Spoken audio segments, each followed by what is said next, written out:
Hi everyone, my name is Seema. स्वागत है आप सभी का केमिस्ट्री कक्षा में। जैसे कि आप सभी जानते होंगे कि हमने ऑर्गेनिक केमिस्ट्री की सीरीज स्टार्ट की है जीआईसी मेंस और आश्रम पद्धति का जो एग्ज़ाम है उसके लिए। ठीक है, तो ये जो वीडियो है उसी सीरीज़ में नेक्स्ट पार्ट हमने डाला है।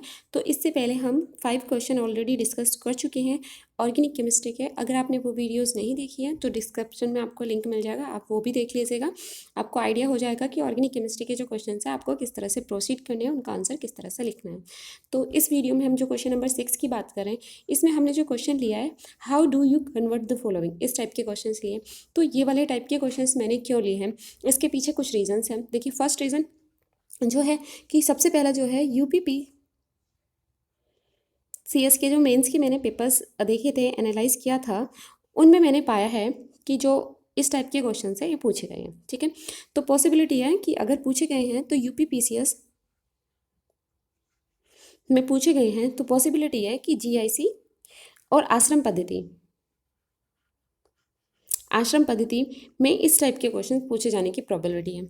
सेकेंड थिंग इज डैट कि इस टाइप के जो क्वेश्चंस हैं उसमें आपको जो मार्क्स हैं वो एक्स्ट्रा मिल सकते हैं। एक्स्ट्रा मार्क्स किस तरह से, देखिए, अगर आप 15 मार्क्स का कोई क्वेश्चन अटैम्प्ट कर रहे हो, ठीक है, 15 मार्क्स का जो क्वेश्चन है, 15 मार्क्स का क्वेश्चन या 10 मार्क्स का जो क्वेश्चन है वो अगर आप अटैम्प्ट कर रहे हो तो पॉसिबिलिटी क्या है, 6 मार्क्स का क्वेश्चन अगर आप अटैम्प्ट 10 मार्क्स का कर रहे हो तो इसमें 6 मार्क्स तक हाईएस्ट मिल जाएगा अगर आप बहुत अच्छा आंसर लिख रहे हो। ठीक है, प्रोबेबिलिटी है जिस तरह से मार्किंग होती है। अगर 15 मार्क्स का कर रहे हो तो 8 to 9 मार्क्स आपको मिल सकते हैं इस क्वेश्चन में जब आप बहुत अच्छा आंसर लिख रहे हो। ठीक है, लेकिन अगर आपको क्वेश्चन जो 10 मार्क्स का क्वेश्चन है, सोचिए कि 10 मार्क्स का क्वेश्चन अगर इस टाइप का क्वेश्चन आ गया है तो यहाँ पर प्रोबेबिलिटी है कि आपको हाफ मार्क्स, 1 मार्क्स और एक्स्ट्रा मिल जाए। ठीक है, ज़्यादा से ज़्यादा 2 मार्क्स भी और एक्स्ट्रा मिल जाए अगर 10 मार्क्स का क्वेश्चन है।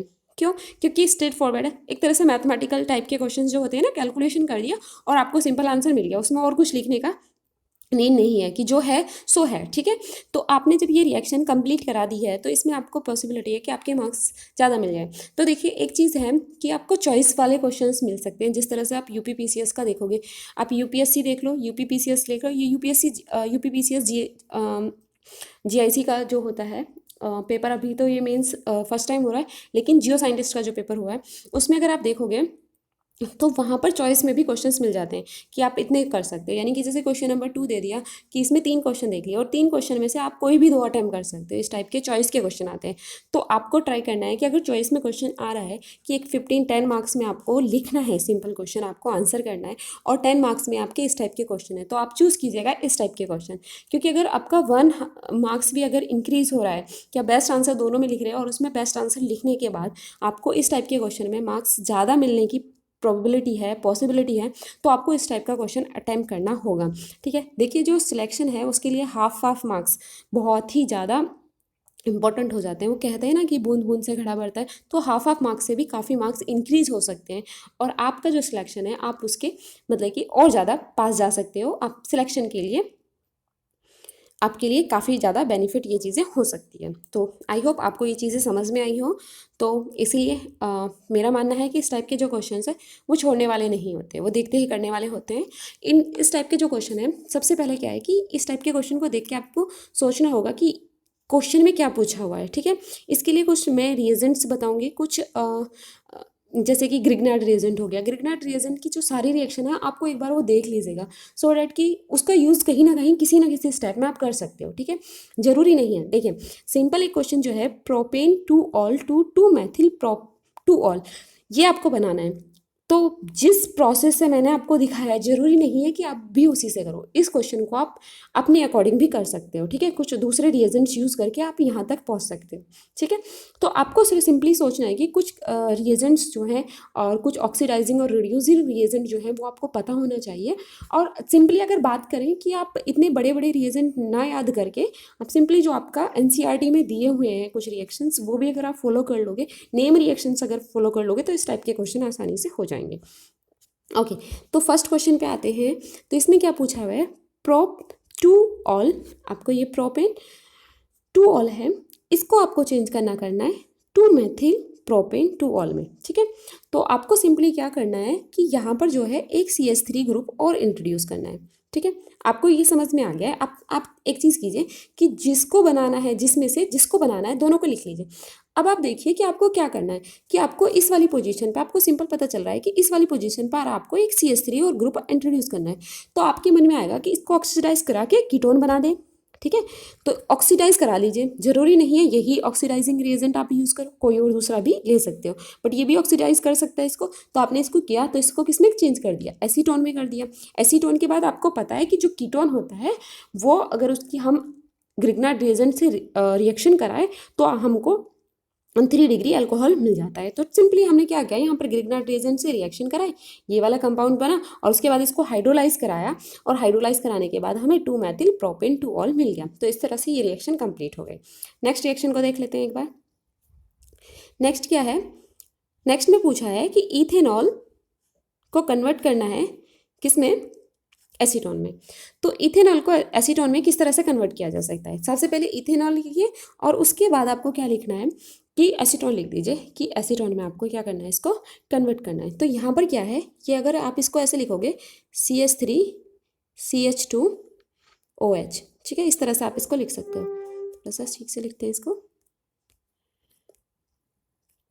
इसको कैसे लिख सकते हो, CH3 CH2OH, ये आपने लिखा।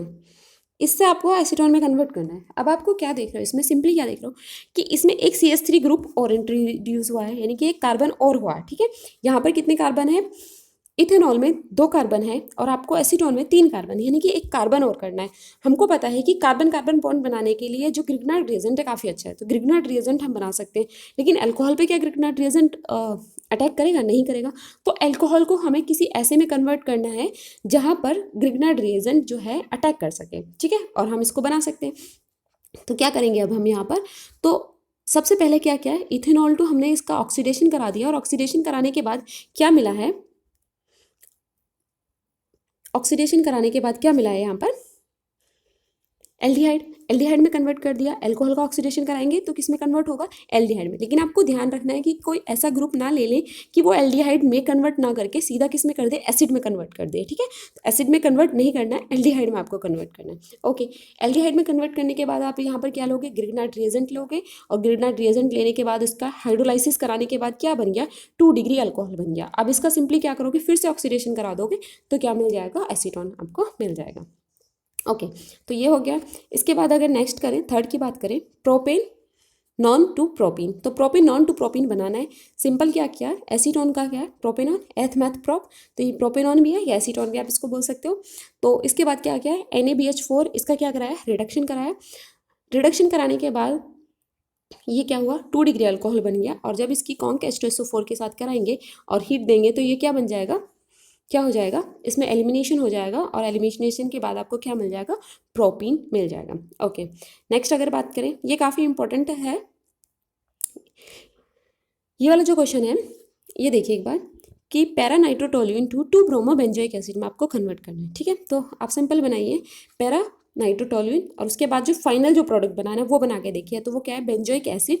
अब यार तो इसमें कहीं ना कहीं आपको पता है कि इस वाले ग्रुप का क्या होना है, ऑक्सीडेशन होगा। ऑक्सीडेशन करा के हम यहाँ पर उसको चेंज कर सकते हैं एसिड में। ओके, Br ग्रुप जो आया है, Br ग्रुप जो है वो इंट्रोड्यूस कर सकते हैं ब्रोमिनेशन के थ्रू। ओके, 2 चीज़ें समझ में आई। लेकिन एंटो ग्रुप जो है वो एकदम गायब कर दिया, यानी कि वो रिमूव करना है। NO2 ग्रुप कैसे रिमूव कर सकते हैं, तो सिंपली क्या कर सकते हैं, सिंपल मेथड है कि NO2 ग्रुप का क्या कराएं, रिडक्शन कराएं। रिडक्शन कराने के बाद उसको हम डायज़ोनियम सॉल्ट में चेंज करने के बाद अगर उसकी रिएक्शन H3PO2 या फिर C2H5OH से करा देंगे तो वो किस में चेंज हो जाएगा, हाइड्रोजन आ जाएगा वहाँ पर। तो ये ग्रुप जो है वो एलिमिनेट हो जाएगा, गायब हो जाएगा। ओके, समझ में आया। तो अब हम इसमें क्या कर सकते हैं, अच्छा एक चीज़ देखिए कि सबसे पहले हम क्या करेंगे, इसका सबसे पहले हमने इसका क्या कराया, ब्रोमिनेशन कराया। ब्रोमिनेशन कराने के लिए देखिए ये क्या है, CH3 जो ग्रुप है वो ऑर्थो और पैरा डायरेक्टिंग है। ठीक है, या तो जो रिएक्शन होगी वो कहाँ होगी, ऑर्थो पोजीशन पे होगी, या पैरा पोजीशन पे। पैरा ऑलरेडी ब्लॉक है तो ऑर्थो पे ही होने वाली है। अच्छा ठीक है, हमें पता चल गई ऑर्थो पे हो सकती है। लेकिन अगर बात करें नाइट्रो की, तो नाइट्रो कैसा ग्रुप है, मेटा डायरेक्टिंग, तो इसकी मेटा पोजीशन कौन सी है, मेटा पोजीशन ही CH3 की जो ऑर्थो है वही इसकी मेटा है। तो प्रॉब्लम खत्म। यहाँ पर क्या होगा, यहाँ पर आकर Br2 ग्रुप लग गया। ओके, अब क्या कराएं कि अब हम N2 का क्या करा सकते हैं, रिडक्शन करा दें। N2 का रिडक्शन करा दिया SnHCl से।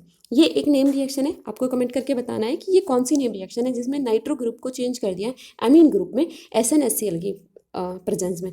अगर हम SnHCl ना लें तो FeHCl भी ले सकते हैं, ठीक है। FeHCl में भी क्या होगा, यही होगा, NO2 ग्रुप चेंज हो जाएगा NH2 में। ओके, देन उसके बाद क्या किया, डाइजोनियम सॉल्ट का फॉर्मेशन कराएंगे। अमीन से क्या बनाना है, डाइजोनियम सॉल्ट, और हमने रिएजेंट क्या लिया है, NaNO2 HCl के प्रेजेंस में। इसको हम कैसे लिख सकते हैं, NaNO2 ना लेके हम इसको ऐसे भी लिख सकते हैं HNO2 और इसके साथ NaCl, ठीक है। जब NaCl और HNO2 की रिएक्शन कराएंगे तो तभी हमें NO2 और HCl मिलेगा। तो या तो ये लिख सकते हैं या फिर जो दिया हुआ है NaNO2 HCl वो भी लिख सकते हैं। ओके, यहाँ पर क्या हो गया, डाइजोनियम सॉल्ट का फॉर्मेशन हो गया। अब सिंपली हम क्या कराने, डाइजोनियम सॉल्ट यहाँ से हट जाएगा और यहाँ पर क्या लग जाएगा, एक हाइड्रोजन आके लग जाएगा। तो ये क्या हुआ आपका, यहाँ पर H3PO2 से रिएक्शन करा दी। इसकी जगह आप क्या ले सकते थे, C2H5OH भी आप यहाँ पर यूज़ कर सकते थे, ठीक है। C2H5OH भी यहाँ पर यूज़ कर सकते हैं।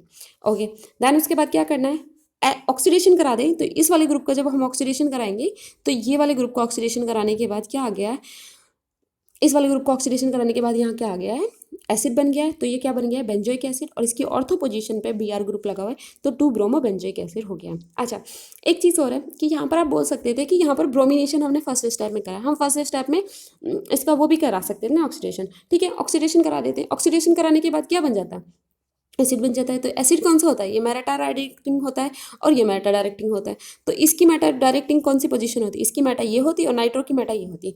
तो वहाँ पर ब्रोमिनेशन का जो आपको जो प्रोडक्ट बनाना था डिज़ायर वो नहीं बन पाता, ठीक है। यहाँ पर आप अच्छे से कर सकते थे, ठीक है। ओके, ये हो गया। इसके बाद नेक्स्ट,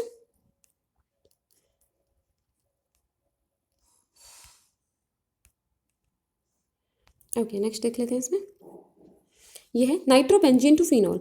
अब देखो, नाइट्रोबेंजीन से आपको फिनॉल में करना है, सिंपल। अभी हम देख के आए हैं क्या किया कि NO2 को SnCl की प्रेजेंस में क्या किया, अमीन में चेंज किया। देन उसके बाद HNO2 लिया है, NaOH ले लेंगे और 0 to 5 डिग्री सेल्सियस में अगर इसको हीट करेंगे तो यहाँ डाइजोनियम सॉल्ट का फॉर्मेशन हो गया है। देन उसके बाद अगर इसकी रिएक्शन, डाइजोनियम सॉल्ट की रिएक्शन H2OH की प्रेजेंस में करेंगे तो यहाँ पर क्या बन जाएगा, फिनॉल बन जाएगा, N2 और HCl निकल जाएंगे। तो ये आपका बन गया प्रोडक्ट यहाँ पर। इसी के साथ अगर रिएक्शन करें नाइट्रोबेंजीन टू बेंजोइक एसिड अगर आपको बनाना है तो नाइट्रोबेंजीन से सिंपल पता है, नाइट्रोबेंजीन का आपने रिडक्शन किया, ठीक है। देखिए यहाँ पर हमने रिडक्शन के लिए क्या लिया, Sn प्लस HCl लिया। इसके साथ ही H2PD भी ले सकते हैं, इथेनॉल, या SnHCl भी ले सकते हैं। तो H2PD इथेनॉल में ले लिया, या फिर SnHCl भी ले सकते हैं, या फिर हम क्या लिख सकते हैं, FeHCl भी ले सकते हैं। तो वहाँ पर क्या कराएंगे, एनिलीन बन जाएगा। तो यहाँ पर नाइट्रोबेंजीन से क्या बन गया, देखिए सभी में अगर आप नाम लिखोगे तो बहुत बेटर रहेगा। ये मैंने आपको पिछली वीडियो में भी बताया था कि अब जो भी कंपाउंड बन रहा है तो उसका अगर आप नाम लिखते हो तो वो काफ़ी अच्छा इफेक्ट डालता है, आपका आंसर के को इन्हांस करता है, ब्यूटी को, ठीक है। अगर हम बात करें यहाँ नाइट्रोबेंजीन से क्या बन गया, एनिलीन बन गया। फिर देखिए यहाँ पर चेंज करने का मतलब ये है कि आप दोनों में से किसी भी तरीके से लिख सकते हो, इस तरह से भी लिख सकते हो और इस तरह से भी लिख सकते हो। देखिए यहाँ पर केल्विन में लिखा है, यहाँ डिग्री सेल्सियस में लिखा है, तो आप किसी भी तरह से लिख सकते हो। तो एनिलीन को आप क्या किया है, बेंजीन डाइजोनियम क्लोराइड में चेंज किया दिया, डाइजोनियम सॉल्ट बन गया है।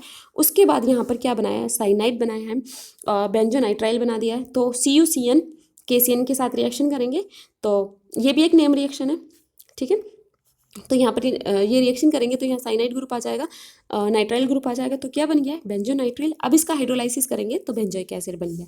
तो आपने क्या बनाया है, नाइट्रोबेंजीन टू बेंजोइक एसिड, इस तरह से आप बना सकते हो। ओके, इसके बाद नेक्स्ट बात करें, एनिलीन टू बेंजाइल अल्कोहल।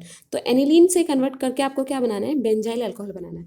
तो ये एनिलीन है, इसको क्या करेंगे, डाइजोनियम सॉल्ट में करेंगे। ये रिएक्शन कई बार देख चुके हैं। फिर उसके बाद ये वाली रिएक्शन ऑलरेडी पहले वाले उसमें देखी थी हमने, बेंजीन नाइट्राइल बन गया। अब यहाँ पर क्या बनाया है कि बेंजोइक एसिड बना दिया है, बेंजो नाइट्राइल को हाइड्रोलाइज करेंगे, हीट देंगे तो ये क्या बन जाएगा, बेंजोइक एसिड बन गया। उसके बाद अगर इसकी lithium aluminium hydroxide then H2O से रिएक्शन कराएंगे तो बेंजिल अल्कोहल बन गया है, ठीक है।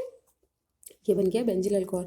तो सिंपली ये कौन सी रिएक्शन थी, एनिलीन टू बेंजिल अल्कोहल आप कैसे बनाएंगे। ओके, उसके बाद अगर नेक्स्ट बात करें, नेक्स्ट जो है वो है एसिटाइलिन टू एसिटिक एसिड में आपको चेंज करना है। तो सबसे पहले आप क्या करोगे, देखिए ये वाली काफ़ी इंपॉर्टेंट रिएक्शन है। तो यहाँ पर डाइल्यूट H2SO4 और Hg2 पॉजिटिव या Hg एसीटेट का होल ट्वाइस में भी ले सकते हैं, और 333 केल्विन आपने टेम्परेचर लिया है, तो ये एक वो बनेगा यहाँ पर कंपाउंड मैकेनिज्म। अच्छा, ये वाली जो रिएक्शन है ये वैसे भी इंपॉर्टेंट है, नेम रिएक्शन में भी पूछी जा सकती है, कौन सी है ये आप बताओगे।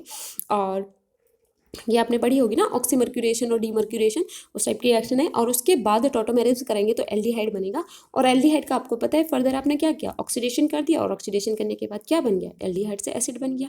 ठीक है, इसका ऑक्सीडेशन करा के आप एसिडिक एसिड बना सकते हैं। लेकिन ये इंपॉर्टेंट है और इसका मैकेनिज्म भी इंपॉर्टेंट है, ठीक है, तो वो भी पूछा जा सकता है। तो इसमें काफ़ी नेम रिएक्शंस का यूज़ और रोल आप देख रहे होगे काफ़ी ज़्यादा है। तो आप एक बार देख लीजिएगा कि कौन कौन सी नेम रिएक्शन के आपके जितने भी टॉपिक है ऑर्गेनिक केमिस्ट्री में, उनमें जब सभी जो नेम रिएक्शन है वो आप कर लीजिए। या फिर ऐसा होगा कि मैं एक वीडियो बना दूंगी जिसमें आपको टॉपिक वाइज चैप्टर वाइज, जैसे कि हेलो अल्कीन्स में कितनी नेम रिएक्शंस है, देन एल्डिहाइड कीटोन और एस्टर जो है उसमें कितनी नेम रिएक्शंस है, कार्बोक्सिलिक एसिड उसमें कितनी नेम रिएक्शंस है, उस तरह से मैं आपको वीडियो प्रोवाइड करा दूंगी अगर आपको नीड हो तो। देन उसके बाद अगर नेक्स्ट की बात करें तो फिनोल टू टोलिन, तो फिनोल टू टोलिन आप कैसे बनाओगे, सिंपल है, जिंक डस्ट के यूज़ में। ये वाली जो रिएक्शन है ये ऑलरेडी उसमें भी पूछी हुई है, यूपीपीसीएस में रिएक्शंस आई हुई है इस टाइप की रिएक्शन कि फिनोल टू बेंजीन कैसे बनाओगे, सिंपल है, जेडन जिंक डस्ट आप बोल देते हो और जेडन और हीट किया उसको तो ZnO2 निकल जाएगा और यहाँ पर सिंपल बेंजीन बन गई है। ठीक है, बेंजीन बनाने के बाद इसका क्या किया, एल्काइलेशन करा दिया, फ्रिडरिक क्राफ्ट एल्काइलेशन कराएंगे तो यहाँ पर क्या बन जाएगा, टॉयलिन बन जाएगा। तो ये कुछ क्वेश्चंस थे जो एग्जाम पॉइंट ऑफ व्यू से इंपॉर्टेंट है, पूछे जा सकते हैं और इस टाइप के क्वेश्चंस पूछे गए भी हैं। ठीक है, और इस तरह के जो क्वेश्चंस हैं ये आपके मार्क्स इन्हेंस कराने में, आपका जो एग्ज़ाम है क्वालिफाई कराने में काफ़ी हद तक आपकी है ना मदद कर सकता है। तो आई होप ये वीडियो आपके लिए हेल्पफुल रही होगी, और प्रैक्टिस करते रहिए और चीज़ें समझते रहिए। All the very best, thank you.